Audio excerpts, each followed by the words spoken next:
Hi, I'm Lou, another episode of My Car Story. We're out in the western suburbs of Chicago. We've got another great car for you. I'm with Jeff. Jeff, what's your last name? Fowler. Jeff Fowler. And Jeff's got a great car, and with no further ado, I'm going to grab the camera as I usually do. So Jeff, what did we bring here today? We have a 69 Mustang Fastback. It's a Mach 1.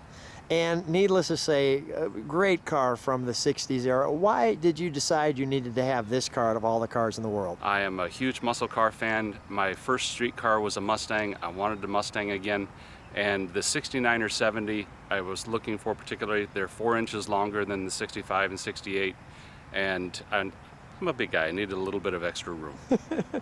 and just out of curiosity, you grew up in that whole muscle car era. What was your very first car coming out of school? Very first one, actually, before school. When I was 15, I got a 57 Chevy that had been sitting in a field for years. The engine was frozen up. We towed it home. My dad and I rebuilt the engine, and then when I got my driver's license, I sold that one to buy a 66 Mustang. So your dad helped you in the passion by helping you get that engine going. He did. Sold that 57, got it roadworthy, and bought yourself a Mustang, and then here it is years later, you decided to come back home to the Mustang. Yes, sir. Let's go right back to, and you got this year. I did. April of this year, bought it down in Houston.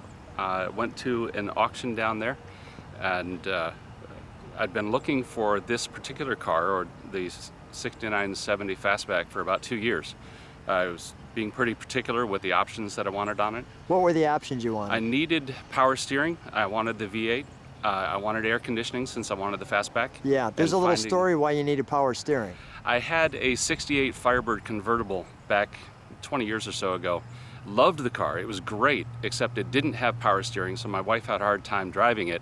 She started calling it her new living room furniture, and after a few years, I ended up with new living room furniture and not the car. Gotcha. And then your wife, when this one came home, said, what about it?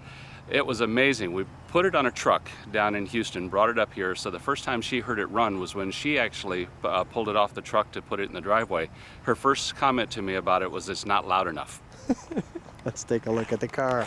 So just for clarity as well, Dad's not seen this one, and he's in a different state. So Dad, we're gonna give you this one so you could take a look at it down in your state and share this with your friends. But here's the beautiful Acapulco Blue Mach 1.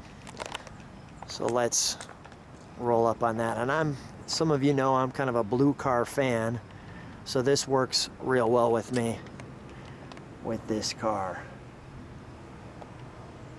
And the Fastback Mustang, just a wonderful design with the little reverse lights, the exhaust on both sides.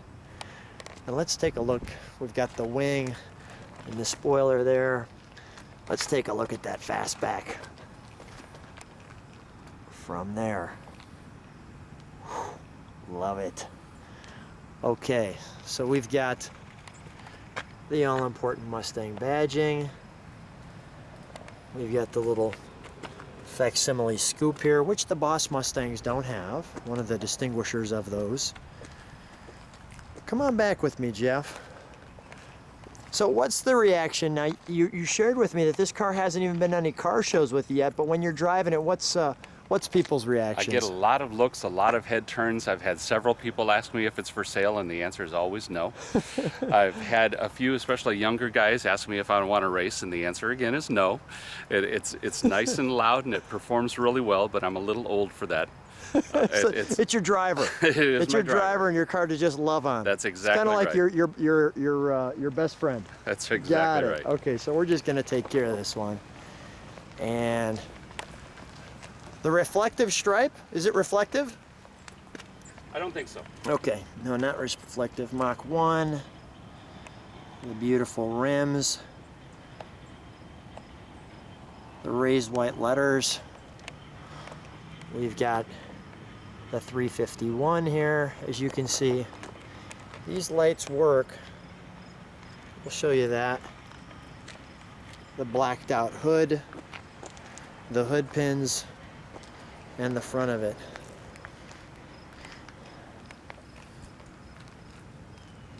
Just like that.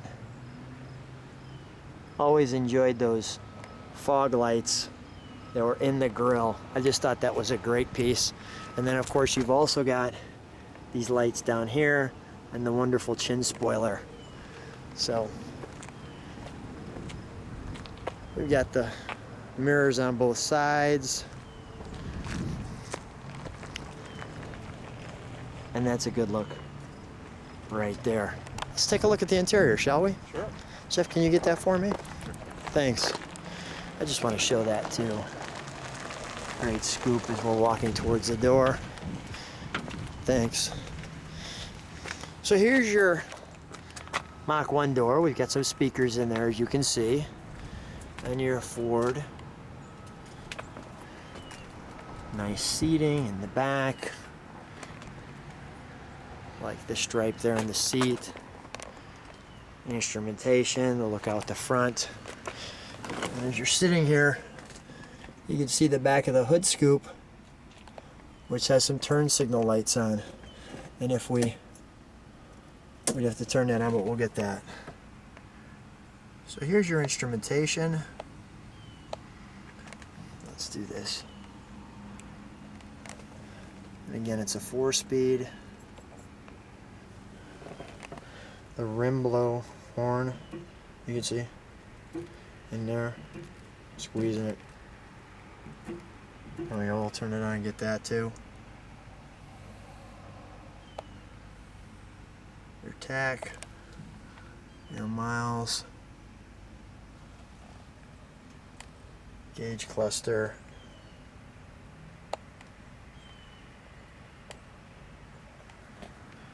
your lights.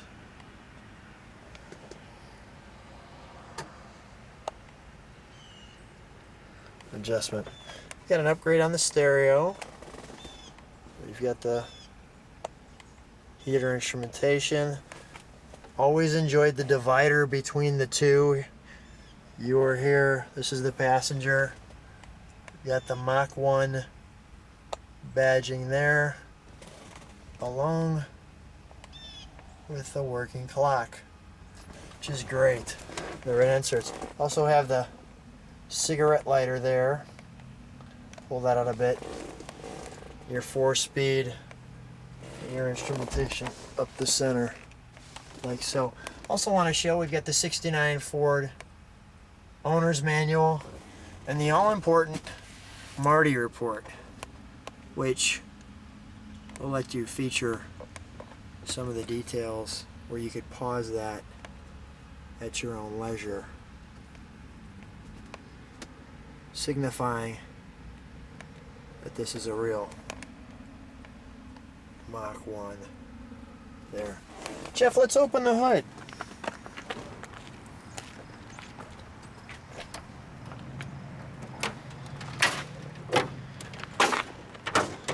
So by the way, you shared this car came from a different state.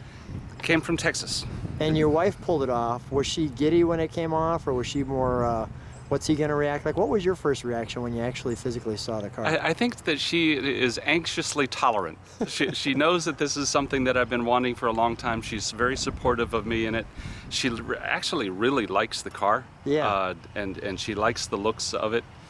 She likes the comments. A quick funny story. We were at a parking lot of the home store, and a guy comes up and says, "Beautiful." She says, "Thank you." Oh, you meant the car. What about the, what was your reaction though when you first saw it? Gorgeous. Yeah. The auction that we went to had 6 different 69 or 70 Mustangs. Yeah. And I knew from the catalogs beforehand that they had them. It's part of the reason I went there. This hadn't been the one that I had went down there to see. The one that they had that I was targeting. Yeah. When I saw it in person, I just didn't like it. Okay. And neither did she. But this is one that we both liked, and we ended up getting it at the price that we were looking for. Oh, that's wonderful. So when you first saw it, I mean, were the angels singing, or what was the reaction? Pretty much. This thing is just gorgeous. Yeah, it is gorgeous. Okay. So back to the inside of the car here. We've got the dual horns. We've got your 351. You wanted air conditioning, so it was comfortable for the drives. That was one of the stipulations you were sharing.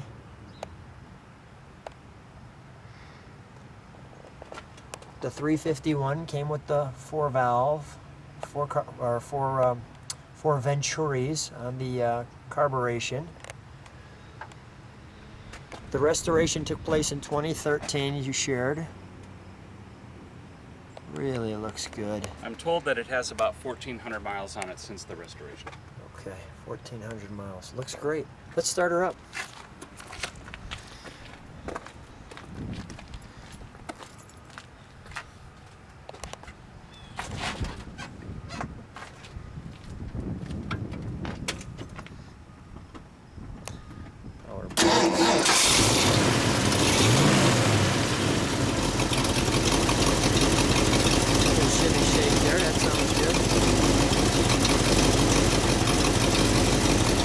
Get a little of that rumble from the back.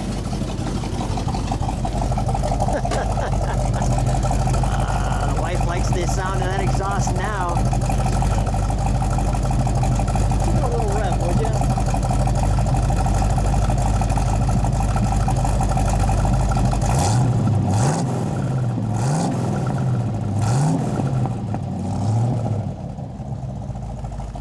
Let's shut her down. Or you know what? Let's turn on those. Let's shut the hood for a moment. I want to show people how those turn signals on the back of the scoop work. And we'll put the pins back in, or we can just turn it on. Go ahead. So when you're inside the car, it looks like that. Now the right. And the other one. Show them how that horn works too. The rim blow horn. So you actually just squeeze. Go ahead. One more time. Okay, just squeeze that horn that way. All right, let's shut her off. And we'll shut the door. Jeff's standing right next to her. Jeff, congratulations on achieving one of the cars that you've been waiting for. And what a wonderful Acapulco Blue Mark Thanks. 1. Thanks for being on My Car Story. Thanks for being here.